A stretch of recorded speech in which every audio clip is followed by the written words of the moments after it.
Welcome to another edition of Lakeville City Council Wrap-Up. During this program, we will highlight the agenda items presented to the Lakeville City Council at their May 2nd, 2016 meeting. First highlighted item on the agenda is item number 5C, Parks and Recreation Quarterly Report. And to provide the background information on this agenda item is Parks and Recreation Director John Hennon. This is the Park and Rec Quarterly Report. Starting off with the Lakeville Area Arts Center. The Arts Center expanded the new summer brochure from 4 pages in 2015 to 8 pages in 16. In 2015, there were 47 sessions offered compared to 61 sessions, or 2016 representing a 30% increase. The increase in sessions includes expanded sessions for existing programs, but also many new programs that are being offered.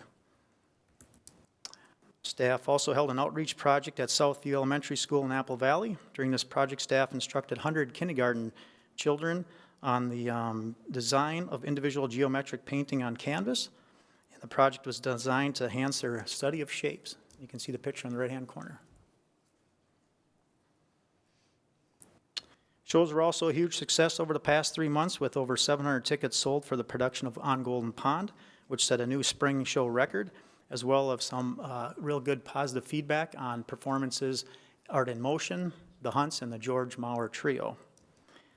Staff is currently working on the 2016 and 17 playbill, and several shows have already been confirmed. The Arts Center social media platforms continue to grow in traffic. Comparing January to February, engagement on the Lakeville Area Arts Center Facebook page grew from 1,914 to about 2,900, and clicks on the same page increased from approximately 2,700 to 3,700.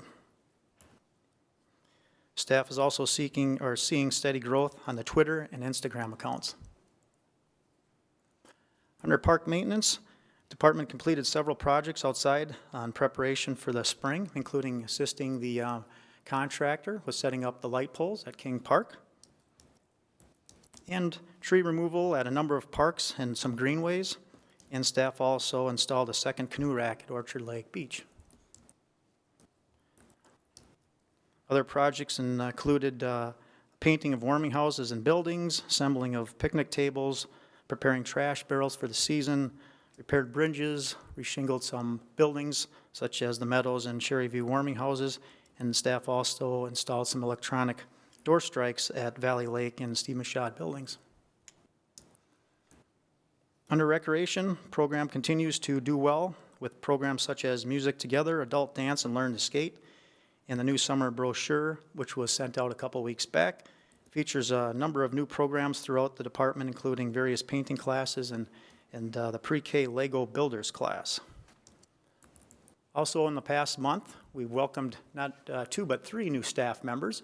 One is Casey Robinson, our recreation program coordinator at City Hall, who will be working with adults and adult leagues and youth. And Renee Brecken is the recreation program coordinator at the Heritage Center, who will be working with the Lakeville Area Active Adults. And staff also hired Carrie Glenn as a part-time admin assistant at the Heritage Center. So we're very happy with those 3 hires. Also under recreation, we had a number of events the past few months, which included the Daddy-Daughter Dance with 49 couples, the Easter egg Scramble with nearly 140 people, the fishing contest with 150 participants, and over 900 people attended the Free Family Fun Fest.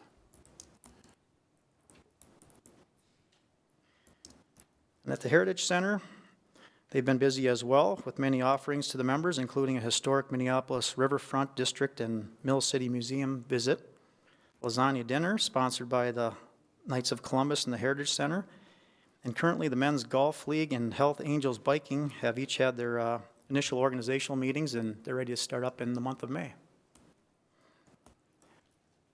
There were 30 new members that enrolled in our membership program, which is a total of 1,038 at the Heritage Center.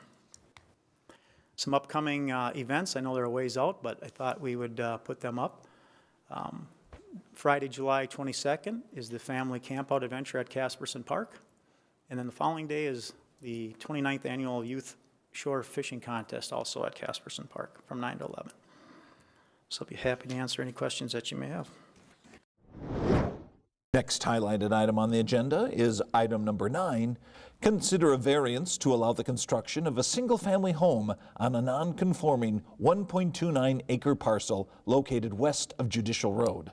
And to provide the background information on this agenda item is City Planner Darrell Morey. This variance, as you heard from Mr. Klotz, is to allow the construction of a single-family home on this 1.29 acre parcel that, as you can see from the overhead, is located on the west side of Judicial Road, right at the north boundary of the city of Lakeville and the south boundary of the city of Burnsville.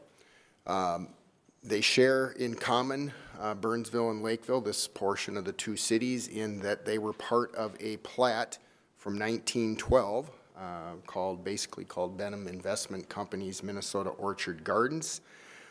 That plat, which I do have a copy of if you'd like to see it, it's kind of small so it can be hard to read, but platted a number of lots of varying sizes. I don't believe any of them in that area were of a size of 10 acres. Obviously that was far before we had a City of Lakeville and City of Lakeville ordinance requirements. In 1977, the City Council adopted an ordinance that required all lots without city sewer to be at least 10 acres in area and 300 feet in width.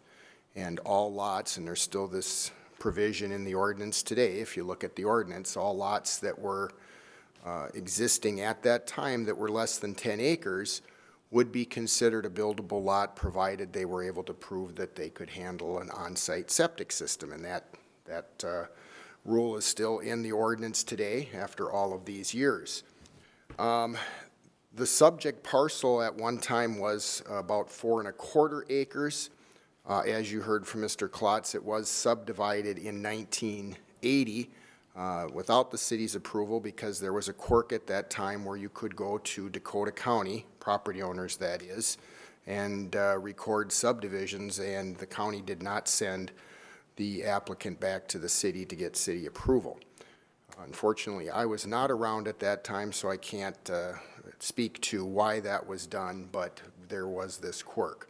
So the act of subdividing the property in 1980 then severed the grandfather rights that were in place at the time the 1977 ordinance was approved by the City Council.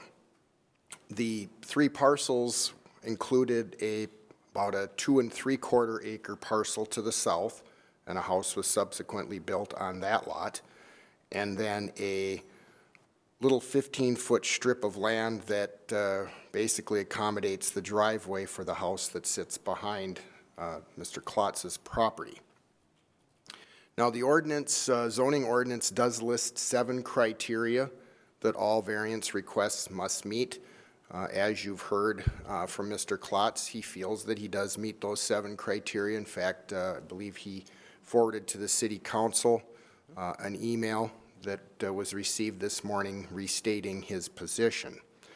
Staff reviewed the variance request against the 7 criteria, and our findings for each of those are included in the findings that are in your packet this evening. Staff determination is that the request does not meet all 7 criteria, and I'd like to point out a few of them specifically where we do not feel it meets those criteria. First, the consistency with the comp plan. We feel that it's inconsistent with the comp plan because the comp plan for that particular district of the city does require development density of 1 lot per 10 acres. Regarding the circumstances whereby the variance request was created, they're not supposed to be created by the landowner. However, that did occur, again, right or wrong, in 1980 when the lot was subdivided with the approval only by the city, Dakota County, and not the city of Lakeville. That the variance not be exclusively for economic purposes. Again, the purpose of the variance is to sell the lot for development of a single-family home, and that the variance will not alter the character of the neighborhood. Now, this Lakeville portion of the Orchard Gardens plat has no lot that's this small.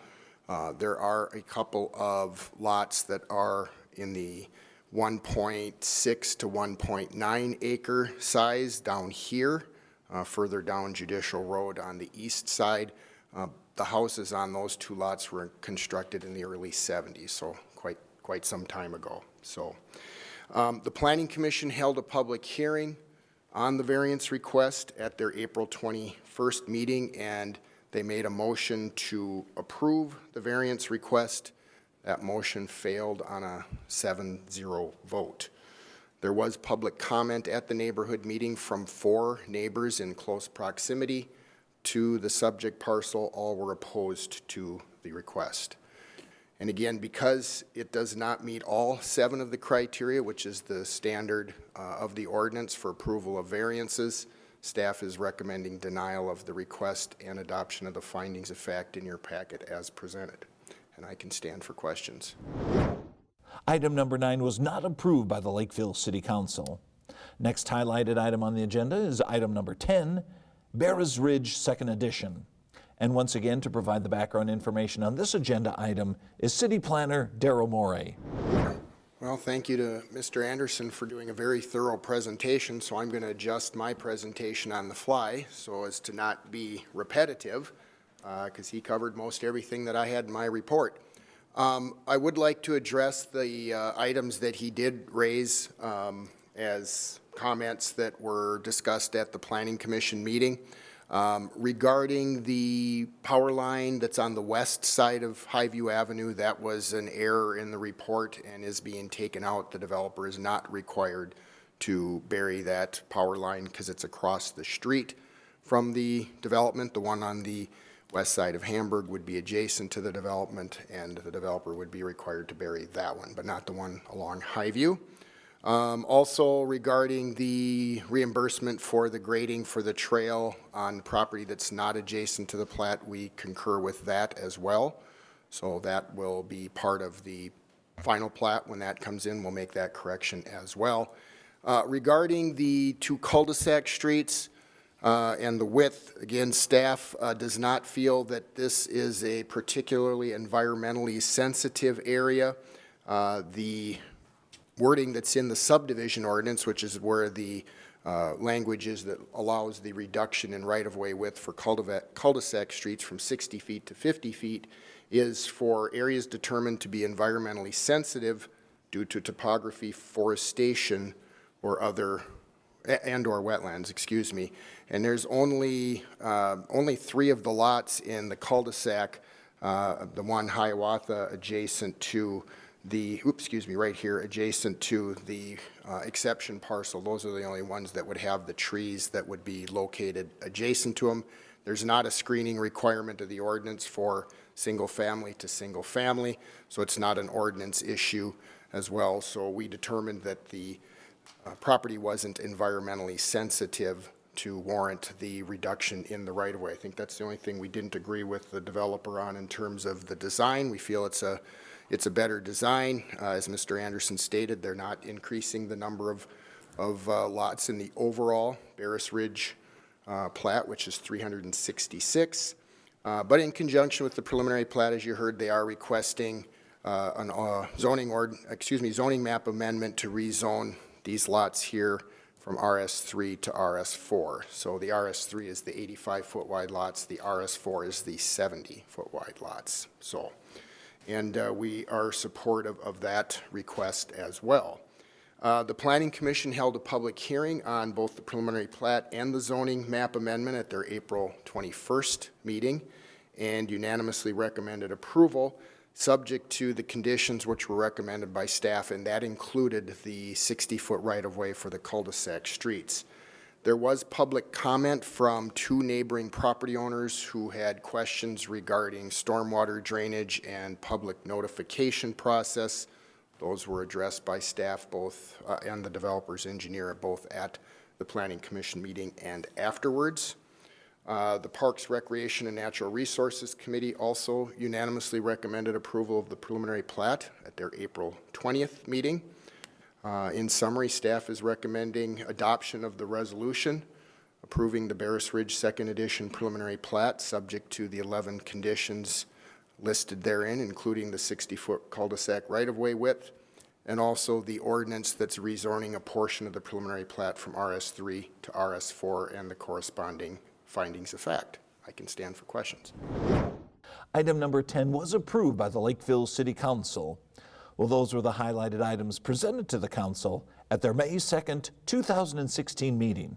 If you have any questions or comments regarding these agenda items, please feel free to call City Hall. The number is 952-985-4400. Thank you for watching this edition of Lakeville City Council Wrap-Up.